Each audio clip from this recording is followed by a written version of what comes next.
Hello students, आज हम करेंगे the Bengal school of painting and the modern trends in Indian art. Part A, the Bengal school of painting, origin and development of Bengal school of art. The Bengal school of art commonly referred as Bengal school. जो Bengal school of art है ये commonly Bengal school के नाम से ही जाना जाता था। The Bengal school of art emerged in 1950s in Kolkata and Shanti Niketan.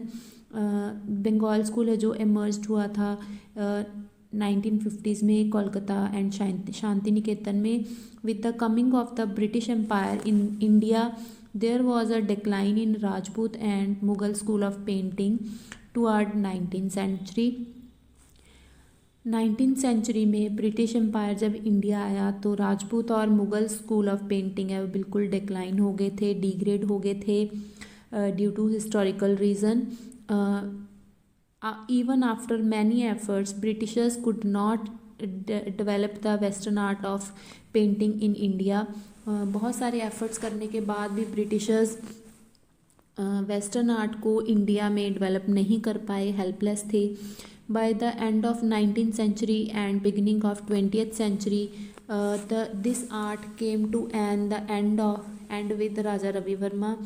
19th century के ख़त्म होने तक और 20th सेंचुरी के शुरू होने तक ये वेस्टर्न आर्ट बिल्कुल ख़त्म हो गया था राजा रवि वर्मा की वजह से। But the credit of bringing a new style of painting goes to both Raja Ravi Varma and E.B. Havell. लेकिन न्यू स्टाइल ऑफ पेंटिंग का जो फुल क्रेडिट है वो राजा रवि वर्मा और E.B. हैवेल को जाता है। E.B. Havells encouraged traditional Indian art and worked as a principal of Madras school of art. E.B. Havell ने इंडियन ट्रेडिशनल आर्ट को बहुत इनक्रेज किया और एज अ प्रिंसिपल काम किया मद्रास स्कूल ऑफ आर्ट में। Thereafter he was transfer to Kolkata where he was introduce to Abanindranath Tagore. इसके बाद उनकी ट्रांसफ़र हो गई कोलकाता जहाँ पर उनको अबरिंद्रनाथ टैगोर से मिलने का मौका मिला। With in 10 years a new school of painting was established with the efforts of both. उन दोनों के एफ़र्ट्स की वजह से 10 सालों के अंदर a new school of painting establish हुआ जो बाद में बंगाल स्कूल ऑफ आर्ट के नाम से जाना जाने लगा। In 1907 E.B. Havell, Abanindranath Tagore and Gajendranath Tagore founded the Indian society of oriental arts. 1907 में E.B. हैवेल, अबरिंद्रनाथ टैगोर और गजेंद्रनाथ टैगोर ने Indian society of oriental arts का निर्माण किया जिसका एम था इंडियन ट्रेडिशनल आर्ट को एनकरेज करना। There were 30 Britishers and 5 Indians in this organisation. इस ऑर्गेनाइजेशन में, इस सोसाइटी में 30 ब्रिटिशर्स थे और 5 इंडियन थे।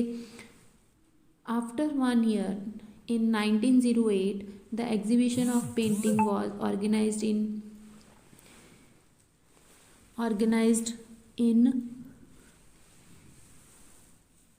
which painting of Abhindranath Tagore, Nandlal Bose, Gagrendranath Tagore and many more were exhibited. After एक साल के बाद 1908 में गजेंद्रनाथ टैगोर, गगनेंद्रनाथ टैगोर, अबरिंद्रनाथ टैगोर, नंदलाल बोस की और काफ़ी सारे पेंटर्स की जो पेंटिंग्स की एग्जीबिशन लगाई गई। उसी समय लेडी हरिंगम इंडिया आई, उसने नंदलाल बोस से अजंता केव और बाग केव की पेंटिंग्स बनवाई।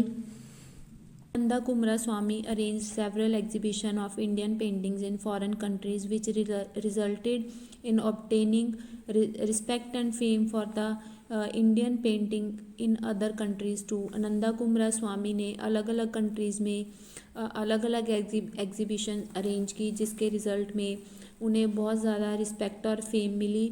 This art spread in every corner of country after starting from Bengal. Bengal में ये आर्ट शुरू होने के बाद ये आर्ट देश के कोने कोने में जाने लगा। Special art centre were starting at Bombay, Madras, Delhi, Punjab, Gujarat, Lucknow, Jaipur and Hyderabad. Asif Kumar Haldar, Amrita Shergil and many more artist did different experiment in foreign techniques keeping Indian tradition in mind. आसित कुमार हालदार, अमृता शेरगिल ने इंडियन ट्रेडिशन को अपने दिमाग में रखकर फॉरेन टेक्निक्स को के साथ बहुत एक्सपेरिमेंट किए. Japanese technique in was studied at Bombay. Next point है artist contributed in national freedom. Number 1 पे है अबरिंदर नाथ टैगोर, अमृता शेरगिल, नंदलाल बोस, गगनेंद्र नाथ टैगोर, आसित कुमार हालदार, राजा रवि वर्मा. नेक्स्ट है subject matter of Bengal school. Bengal school की जो पेंटिंग्स थी उसका सब्जेक्ट मैटर था, हिस्टोरिकल भी था, जैसे त्रिशाया, रक्षिता, बुद्धा एंड सुजाता. ये अबरिंदर नाथ टैगोर की बहुत फेमस पेंटिंग्स थी. उसके बाद आसित कुमार हालदार जिसकी पेंटिंग्स थी आकाश, अकबर और कुणाल. रिलीजियस पेंटिंग होती थी जैसे महाकाली, शिव पार्वती, कृष्णा एंड गोपी. उसके बाद लिटरेरी थीम्स पे बहुत सारी पेंटिंग्स बनती थी जैसे मेघदूत. सोशल लाइफ पे बहुत अच्छी पेंटिंग्स बनी थी, फेमस पेंटिंग्स थी hardware merchant, beggar and last journey. उसके बाद बर्ड्स और एनिमल्स को अच्छे से डिपिक्ट किया जाता था, उन्हें बहुत एक्सप्रेसिव बनाया जाता था. जैसे लास्ट जर्नी में कैमल को डिपिक्ट किया गया है. It is a wonderful emotional side. उसके बाद लैंडस्केप पेंटिंग्स बहुत अच्छी बनाई जाती थी. नेक्स्ट पॉइंट है करेक्टरिस्टिक्स ऑफ बंगाल स्कूल. इसमें effects of agenda. The soul of Ajanta is clearly visible in Bengal school. Bengal painters have tried to introduce the grace of Ajanta in their paintings to the best of their ability. Full of Indian tradition. जो Bengal school की paintings होती थी full of tradition होती थी, simple और clear होती थी, normal होती थी, जो समझने में बिल्कुल टाइम नहीं लगता था. अट्रैक्टिव कलर्स यूज़ होते थे, गॉडी कलर यूज़ नहीं होते थे, डार्क कलर नहीं यूज़ होते थे. लाइट एंड शेड का पूरा ध्यान रखा जाता था जिससे पेंटिंग में सॉफ्टनेस आए. बंगाल स्कूल की एक खासियत थी कि उसमें मुग़ल और राजस्थानी स्कूल का भी इम्पैक्ट दिखाई देता था. नेक्स्ट है contribution of Indian artist in national freedom struggle. Art and artistic creation have always been a reflection of social, economic and intellectual environment of society. Art and artistic creation है जो वो reflect करती है society को, economic life को, social life को. It is well known fact that the Indian freedom movement had a deep impact on the public life. ये हमें अच्छे से पता है कि जो इंडियन फ्रीडम मूवमेंट थी उसका बहुत ही गहरा असर पड़ा है पब्लिक लाइफ पर. Mahatma Gandhi and Jawaharlal Nehru encouraged many Indian artists. Firstly, Mughal berated Indian classical art and thereafter Britishers did the same with the Indian art. पहले मुग़ल इंडिया आए तो उन्होंने इंडियन आर्ट, क्लासिकल आर्ट को बहुत बिरेटेड किया, क्रिटिसाइज़ किया. उसके बाद ब्रिटिशर्स ने क्रिटिसाइज़ किया. They change the education system. उन्होंने एजुकेशन सिस्टम चेंज कर दिया. Bengal school of art contributed to the freedom movement. Bharat Mata by अबरिंदर Nath Tagore. Abanindranath Tagore's Bharat Mata was based on the theme roti kapda makaan. He portrayed a young women with 4 arms holding object in the manner of Hindu goddess.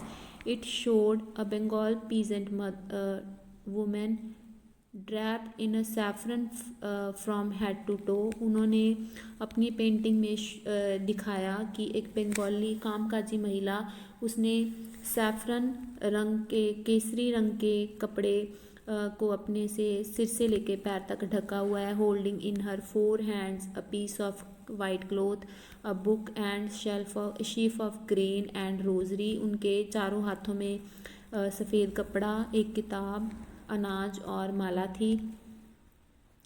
Amrita शेरगिल्स version of Bharat माता.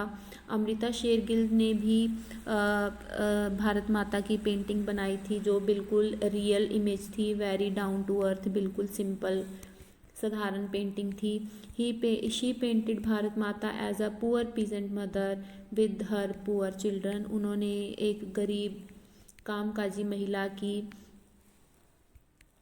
के रूप में भारत माता को दिखाया, उनके साथ उनके बच्चों के साथ। A boy in her lap, लड़का उनकी गोद में है और लड़की उनकी साइड में है।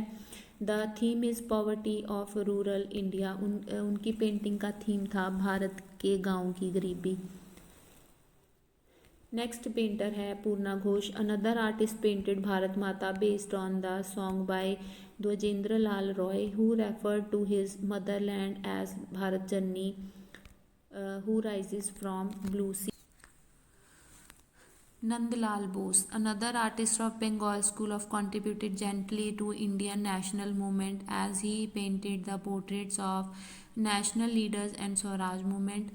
नंदलाल बोस ने जो नंदलाल बोस ने बंगाल स्कूल में बहुत अच्छा कंट्रीब्यूशन दिया है नेशनल मूवमेंट में। ही पेंटेड द पोर्ट्रेट्स, उन्होंने पोर्ट्रेट्स बनाए नेशनल लीडर्स के और स्वराज मूवमेंट पे। नेक्स्ट पेंटर है गगनेंद्र नाथ Tagore. He made a picture on Jallianwala massacre, declaration of peace in Punjab, highlighting the brutal act and हेटेड of Indian towards the British. Gaganendra नाथ टैगोर ने painting बनाई जलियांवाले बाग पर जिसका नाम था declaration of peace in Punjab. उन्होंने पेंटिंग के ज़रिए इंडियन की नफ़रत दिखाई है ब्रिटिशर्स के लिए। The Asti Kumar Haldar, he was known as best for the project of documenting cave of Ajanta and Bagh. Like Nandlal Bose and Abhindranath Tagore, artists like M.A.R. Chugtai and many more artists painted a number of themes related with fight for independence. They came out excellent artwork over the rigid Western art.